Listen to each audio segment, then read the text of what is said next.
Hello, চলে এসেছি নতুন আরও একটা মিনি ভ্লগের সঙ্গে। আজ হচ্ছে আমি যাচ্ছিলাম আমার বিয়ের শপিং করতে। তো আগের ভিডিওতে তোমরা দেখেছো আমি গিয়েছিলাম প্রি ওয়েডিংয়ে।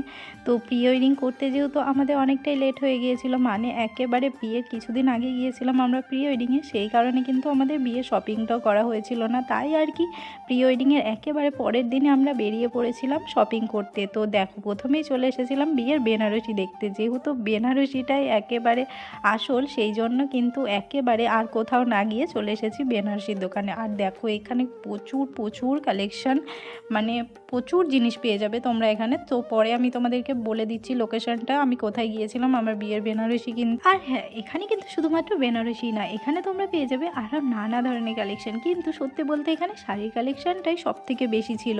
এখানে তোমরা পেয়ে যাবে ছেলেদের পাঞ্জাবি, ধুতি, শেরওয়ানি, আরও পেয়ে যাবে মেয়েদের লেহেঙ্গা, আরও নানা ধরনের কালেকশন। আর এখানে কিন্তু আমাদের মোটামুটি শপিং কমপ্লিট হয়ে গেছে, তাই এখন চলে যাচ্ছিলাম আমরা অন্য আরেক জায়গায়। এখান থেকে তো আমার বিয়ের বেনারসি আরও অনেক কিছুই কিনে নিয়েছি, আর বাদ বাকি শপিংটা করব আমরা অন্য আরেক জায়গা থেকে। তাই আমরা এখন তাড়াহুড়ো করে চলে যাচ্ছিলাম সেইখানে, কারণ বেলা অনেকটাই হয়ে গিয়েছিল। আর আমরাও বাড়ি থেকে কিছু খেয়ে বেরিয়েছিলাম না। যেহেতু আমরা কিছু খেয়ে বেরিয়েছিলাম না, সেই কারণে আর কোনো দিকে না তাকিয়ে চলে গিয়েছিলাম প্রথমেই কিছু খাওয়া দাওয়া করে নিতে। তারপর খাওয়া দাওয়া করে নিয়ে চলে এসেছিলাম মার্কেটের ভিতরে। তো মার্কেট থেকেই বাদবাকি শপিংগুলো আমরা করব।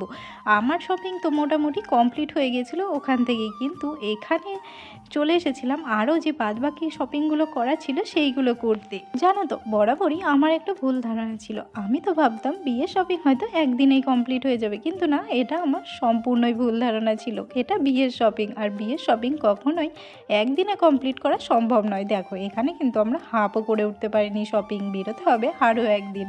তো আজকের ভিডিওটা তোমাদের সঙ্গে শেয়ার করলাম। এরপরে আমি একদিন বেরিয়েছিলাম, সেটা আর তোমাদের সঙ্গে শেয়ার করতে পারছি না, কারণ সেই দিন আমি খুবই অসুস্থ ছিলাম। জানোই তো, বিয়ের আগে স্ট্রাগল করতে করতে শরীরটা অনেকটাই খারাপ হয়ে যায়। যাই হোক, চলে এসেছিলাম বাড়ি। চলো এখন টাটা।